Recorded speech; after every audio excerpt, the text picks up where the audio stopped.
తెలుగు రాష్ట్రాలలో ఇప్పుడు వైఎస్ రాజశేఖర రెడ్డి పేరు ప్రస్తావనకు వచ్చినా అనివార్యంగా వినిపించే పేరు మరొకటి ఉంటుంది.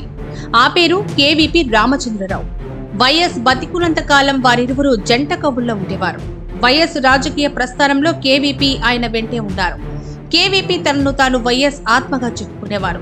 వారిరువురి స్నేహబంధం తెలిసిన వారంతా, తెలియని వారెవరూ ఉండరనుకోండి, అది వేరే సంగతి. ఇక తెలిసిన వారంతా కూడా కేవీపీని వైఎస్ ఆత్మగానే భావించేవారు. వైఎస్ కి ఇచ్చిన గౌరవం కేవీపీకి కూడా ఇచ్చేవారు. ముఖ్యమంత్రిగా వైఎస్ రాజశేఖర రెడ్డి తీసుకున్న ప్రతి నిర్ణయం వెనుక కేవీపీ సలహాలు, సూచనలు ఉండేవని ప్రతీతి.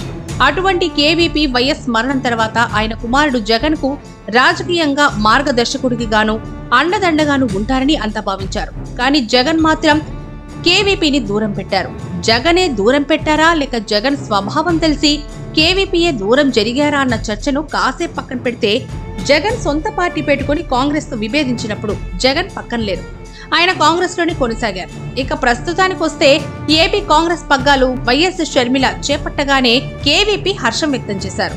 కాంగ్రెస్ లో సీనియర్లంతా షర్మిలకు పార్టీ హైకమాండ్ ఏపీ పగ్గాలను అప్పగించడాన్ని స్వాగతిస్తున్నారని చెప్పారు.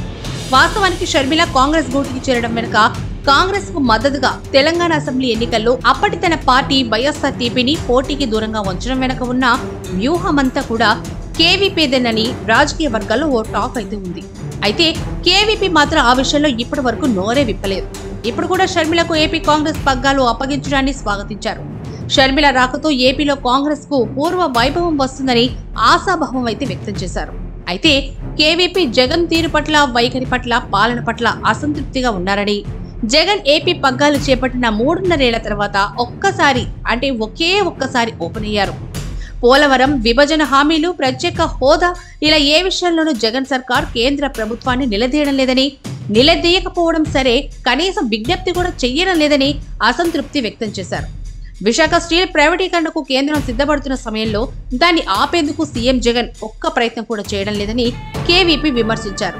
అంతే, అంతకుముందు కానీ ఆ తర్వాత కానీ కేవీపీ తన ఆత్మబంధువైన వైఎస్ జగన్ కుమారుడి పాలనపై ఎటువంటి వ్యాఖ్యలు చేయలేదు. కాంగ్రెస్ పార్టీలోనే ఉంటూ తన ప్రాణ స్నేహితుడు కుమారుడైన ఏపీ సీఎం జగన్ కు సాయం చేస్తున్నారని తనపై విమర్శలు వెల్లువెత్తినా కేవీపీ కనీసం స్పందించలేదు. జగన్ అధికారం చేపట్టిన తర్వాత ఒక్కరొక్కరుగా వైఎస్ సన్నిహితులు, స్నేహితులు, చివరికి కుటుంబ సభ్యులు ఇలా అందరూ దూరం అయిపోయినా కేవీపీ మాత్రం ఇంతవరకు జగన్ కు తెర వెనుక సహాయం అందిస్తున్నారు అన్న ప్రచారం అయితే ఉంది. ఆ ప్రచారం, ఆరోపణలు, విమర్శలు అన్నిటినీ ఇప్పటిదాకా మౌనంగా భరించిన కేవీపీ ఏపీలో మరికొన్ని రోజుల్లో సార్వత్రిక ఎన్నికలు సమీపిస్తున్న వేళ వైఎస్ షర్మిలకు మద్దతుగా బహిరంగంగా ప్రకటనివ్వడం ప్రాధాన్యతను సంతరించుకుంది. వైఎస్ షర్మిల నాయకత్వంలో కాంగ్రెస్ పూర్వ వైభవం సాధిస్తుందనే నమ్మకం తనకుందని చెప్పడం ద్వారా తాను జగన్ కు దూరమేనన్న విషయాన్ని సందేహాలకు అతీతంగా విస్పష్టంగా చెప్పేశారు.